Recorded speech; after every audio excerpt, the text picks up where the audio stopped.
In this lesson, we will have a look at the concept of lifting the veil of incorporation. Now, in the previous lessons, we had a look at the fundamental advantage, so to speak, of incorporating or creating a company, namely the fact that it has its own legal personality, and therefore a company on its own can either sue parties, sue other companies or individuals, or conversely be sued on its own account rather than involving the parties involved in the company itself, such as shareholders as well as directors. However, throughout history, what we have seen and what we have gathered through precedent case law is that this fundamental advantage, which is meant to be a shield as such, has been used by many factors in order to hide behind this veil, hide behind this incorporation to such an extent of escaping liability. So in this lesson, what we are looking at by considering the lifting of the veil of incorporation are situations in which the law has opted to pierce or lift this veil itself for the purposes of dispensing justice. When the court in itself has determined that a director or a shareholder has done something which is outside of the regulations or could be considered as illegal or unjust, then it chooses to opt to lift such veil or pierce the veil itself and not allow such director to hide behind the said incorporation. One of the fundamental cases which has prompted this requirement throughout the years, subsequent years rather, is a case that we looked at in a previous lesson, something you can look at from that particular lesson as well as by going through the case summaries which are included in this particular course as well, which is Salomon and Salomon Company. This particular precedent case fundamentally allowed a slew of other cases that came after it, where many people actually began to shield themselves behind the incorporation, behind the company, having committed fraud. Having said that, there are several ways in which courts of law as well as legislative bodies have attempted to mitigate and stultify the attempts by individuals to do so. The first way in which this has taken place is by virtue of legislation, which is a primary form of intervention. We've already looked at and considered one of the fundamental acts in place, which is in fact the Companies Act of 2006. And there are, among other provisions, 3 specific provisions that we have seen that can actually be considered as examples of how legislative enactments have tried to pierce or lift the veil in order to dispense justice. For instance, Section 399 of the Companies Act of 2006 outlines that there is a duty to prepare group accounts, where the parent companies must provide group accounts for their subsidiaries. This in turn showcases the fact that when needed, companies are required to actually lift their own veil in order to make sure information is transparent and mentioned or is stipulated to outside parties, to third parties. Similarly, Section 409 states that any related information or any related undertakings must also be conferred in relation to subsidiaries. But what's most important, and something that we'll outline a bit more so as we go along, could be seen in Section 993, in which the Act itself, the Companies Act of 2006, outlines the provision of what to do when there is an offense of fraudulent trading that takes place.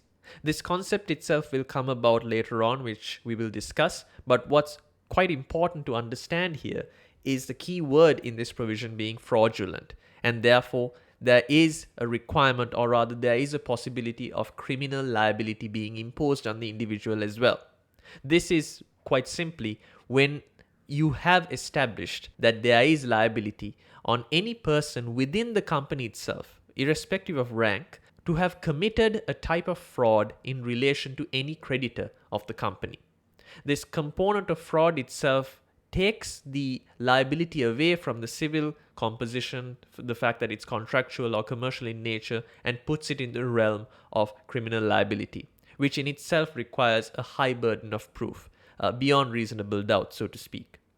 But fundamentally, this is not the only statutory provision or legislative enactment that looks at holding accountable the directors or parties within a company. You have, for example, the Employment Rights Act of 1986, which contains safeguards in itself for employees within the company when they are being transferred from one subsidiary to another. You'll notice we are talking about companies with superstructures, structures which are far beyond just one company or one outfit and have gone into quite separate branches or subsidiaries. But one of the most important acts that we consider in terms of veil lifting, and you could consider it as being in the vanguard or at the forefront of establishing liability upon directors who are trying to hide behind incorporation, is the Insolvency Act of 1986. This this has taken the concept of the Companies Act, which is a far newer act in itself, but in the Insolvency Act, Section 213 has looked at fraudulent trading on a whole other level altogether. While there is a limitation of this act specifically towards periods of liquidation, we are given a semblance of how legislative enactments have tried to pierce the veil itself. So basically, Section 213 outlines that at the time that the company is going into liquidation, if the liquidator himself becomes aware that either the directors or the shareholders knowingly dealt in fraud, they actually knew about it, they can be held personally liable to the creditors as the court deems fit.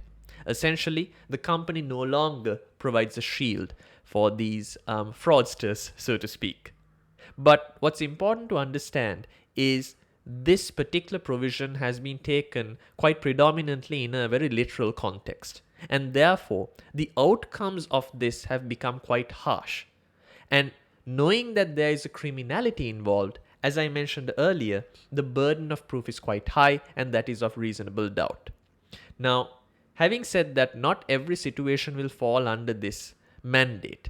Not every single transaction might be fraudulent. It might even be negligent, something that we will look at later on under this lesson as well. Now, you'll notice a precedent case as well, Ray, Patrick and Leon Limited, back in 1933, where the House of Lords upheld the notion that you must prove actual dishonesty according to the current notions of a fair trading commercial man.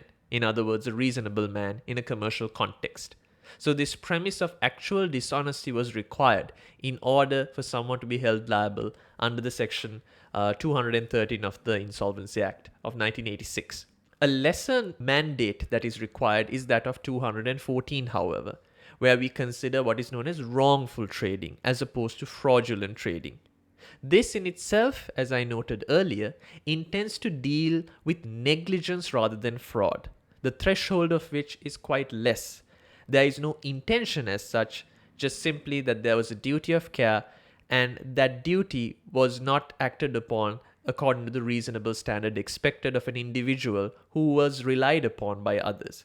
So you don't necessarily have to prove dishonesty, much like what the House of Lords held in Ray Patrick. Rather, negligence would be the threshold. Now, note, however, that this liability extends far beyond just the specific individuals at that very time. While it is granted that the Insolvency Act is limited to some extent to the period of insolvency, liability itself can extend beyond the current directors and onto even previous directors who had some understanding of what was taking place. But always remember that since it's the Insolvency Act, it's about the period of insolvency.